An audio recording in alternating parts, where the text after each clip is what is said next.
बच्चा सारी रात सोता नहीं है, उसे बहुत खारिश होती है, उसका पूरा जिस्म लाल हो गया है, हर तरह की क्रीम इस्तेमाल करवाई है लेकिन कोई फायदा नहीं।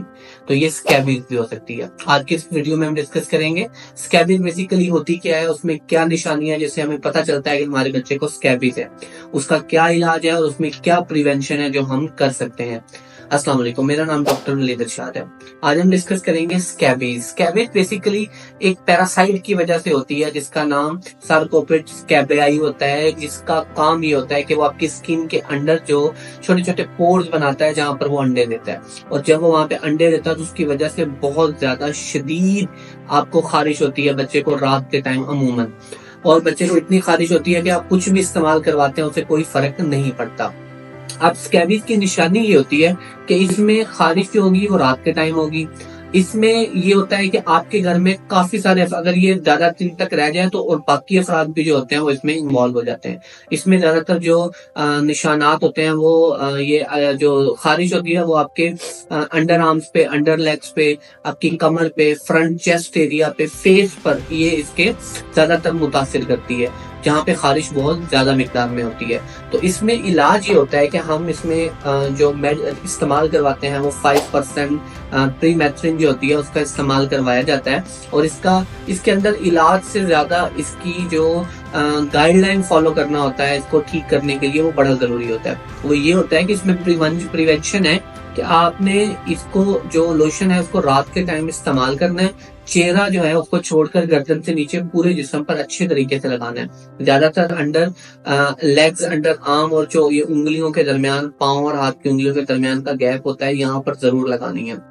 ये ज्यादातर इन एरियाज को अटैक करती है और ये कम से कम 10 से 12 घंटे लगी रहे।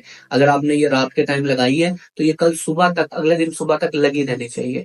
फिर उसके बाद आपने अच्छे तरीके से गर्म पानी के साथ नहाना है, अपने कपड़ों को अलग धोना है, अपना जो बिस्तर है जिसमें आप रात सोते हैं उसको आपने अलग धो के उसको धूप में डालना है। तो आपने इसमें हाइजीन का बहुत ख्याल करना है, क्योंकि ये कॉन्टीजियस बीमारी होती है, तो ये एक से दूसरे को बहुत जल्दी ट्रांसफर हो जाती है। तो अगर आपके घर में एक बच्चा इन्वॉल्व है तो हो सकता है कि बाकी तमाम अफराद भी, छोटे बड़े, इसमें इन्वॉल्व हो जाएं। तो इसलिए जब आप ये लोशन लगाएंगे तो ये आप घर के तमाम अफराद एक दफा लगाएंगे और फिर एक वीक के बाद दोबारा फिर रिपीट करेंगे। अच्छा, इसमें ये भी होता है कि समटाइम जब आप लोशन लगाते हैं तो उसके कुछ दिन के बाद, 1 या 2 दिन के बाद, ये थोड़ी सी जो होती है ये एलर्जी, जिसमें खारिश में मजीद इजाफा हो जाता है, थोड़ी सी ये ज्यादा हो जाती है। उसकी वजह ये होती है कि ये जो नीचे ऑर्गेनिज्म जब मरते हैं तो ये एक केमिकल छोड़ते हैं जिसकी वजह से कुछ देर के लिए, कुछ दिनों के लिए, 1 या 2 दिन के पीरियड के दौरान वो जो आपकी एलर्जी होती है उसमें थोड़ा सा इजाफा हो जाता है। तो उसमें परेशान होने की जरूरत नहीं होती, ये 1 से 2 दिन के अंदर खुद ही सेटल हो जाती है। इसके अलावा अगर बहुत ज्यादा खारिश हो रही हो आम टाइम के अंदर भी, तो आप इसमें कैलामीन लोशन जो आता है वो भी इस्तेमाल कर सकते हैं। उसको अच्छे तरीके से वो आप अपने फेस पे भी यूज कर सकते हैं और वो अपनी पूरी बॉडी पे, वो भी सेम इसी तरह आप रात को लगाएंगे और सुबह तक वो आपके बच्चे के जिस्म पर लगा रहेगा। घर में जितने भी अफराद हैं वो सारे उस लोशन को इस्तेमाल कर सकते हैं।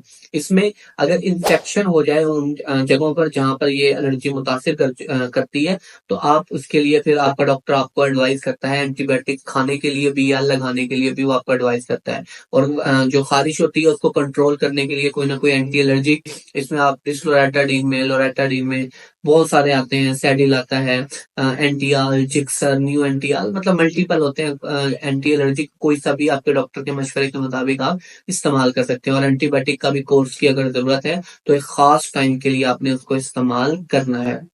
ये एक्चुअली स्कैबीज का मसला ये होता है कि ये आपके घर में जिस बच्चे को होती है उससे तमाम अफराद को हो जाती है, लेकिन इलाज सिर्फ उसी का किया जाता है जिस बच्चे को पहले होती है। बाकी अफराद को अपनी जो बड़े होते हैं, स्पेशली पेरेंट्स, वो इग्नोर करते हैं, लेकिन उनको इस बात का नहीं पता होता कि अगर वो अपना भी साथ इलाज नहीं करेंगे तो उनके बच्चे को दोबारा फिर हो जाएगी और अगली दफा ज्यादा शिद्दत के साथ होगी। तो इसलिए आपके घर में अगर एक बच्चे को भी हो गई है तो आप फिर भी सबको एक दफा 5% प्रीमेथ्रिन जरूर लगाएंगे। और अगर बाकी अफराद को भी हुई हुई है तो वो प्रॉपर इसका ट्रीटमेंट करेंगे। इसमें घर में कोई भी अफराद ऐसा बचना नहीं चाहिए जिसका इलाज ना किया गया हो। मैं उम्मीद करता हूँ ये वीडियो आपके लिए बहुत फायदेमंद साबित हुई होगी। इस तरह की मजीद वीडियोस के लिए फॉलो करें clinic of paediatrics by doctor Waleed Irshad.